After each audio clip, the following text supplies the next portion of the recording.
bienvenidos a OE Academy, soy Juan Mario Ruiz. El otro día estábamos trabajando en clase este mismo estudio y nos ocurrió una cosa que suele suceder muy a menudo, que estábamos tocándolo y en esa introducción, sol, si, re, fa, sol, la, si, el sonido de la alumna se iba estrechando a medida que íbamos hacia el agudo. Es un tema que hemos tratado muchas veces en estos vídeos, pero no está de más insistir una vez más.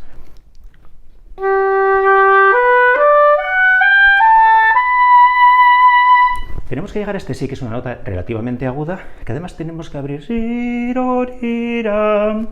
para llegar al la, en dos notas más allá. ¿Qué suele ocurrir muy a menudo? Que el alumno, con la intención de asegurar esas notas graves, tiende a sujetar con la embocadura.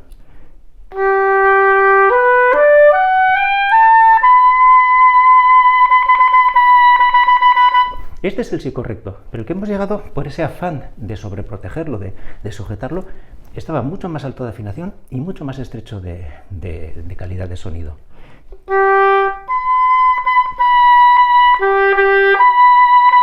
Y tenemos que mantener lo más homogéneo posible en cualquiera que sea la tesitura en la que estemos tocando. Para tener una referencia de a qué nota tenemos que llegar, podemos hacer la octava. Hacemos el si grave,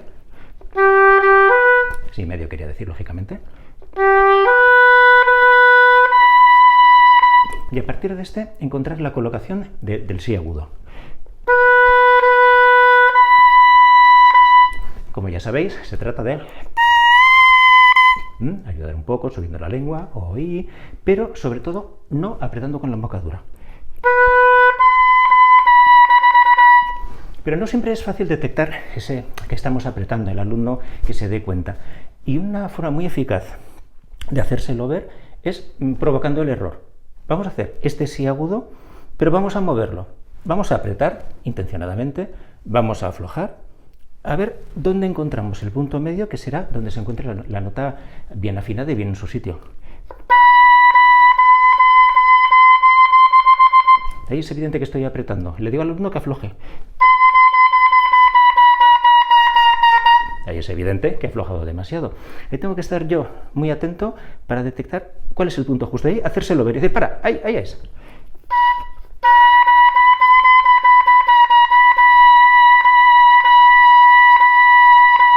Paramos ahí y lo comparamos con el si de abajo.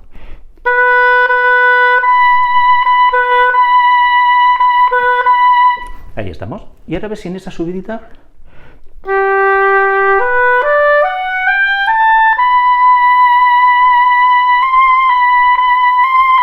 somos capaces de mantener esa misma emisión y esa calidad de sonido. Es muy importante en este tipo de movimientos lentos, puede ser un tiempo lento de una sonata, estar muy atentos a esa homogeneidad del sonido, sobre todo cuando llegamos al agudo. Y desde las etapas más tempranas del aprendizaje, hacérselo ver al alumno, en la medida de sus posibilidades, lógicamente. Tampoco se trata de ser obsesivos, pero sí llamarle la atención de, ¿ves cómo el agudo no te está sonando tan amplio y tan bonito como el de abajo? Y digo amplio, no digo fuerte, porque otro reflejo que suelen tener muchas veces es al llegar aquí,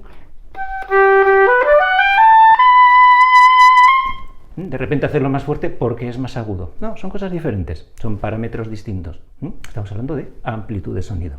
Y eso viene de dejar vibrar la caña mediante una embocadura bien abierta y una garganta que nos proporcione la proyección de sonido que queremos.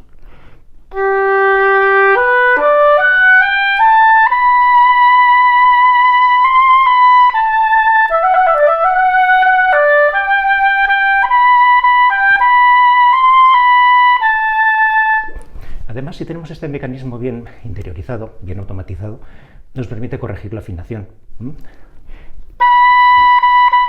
Puede que esté un poco bajo.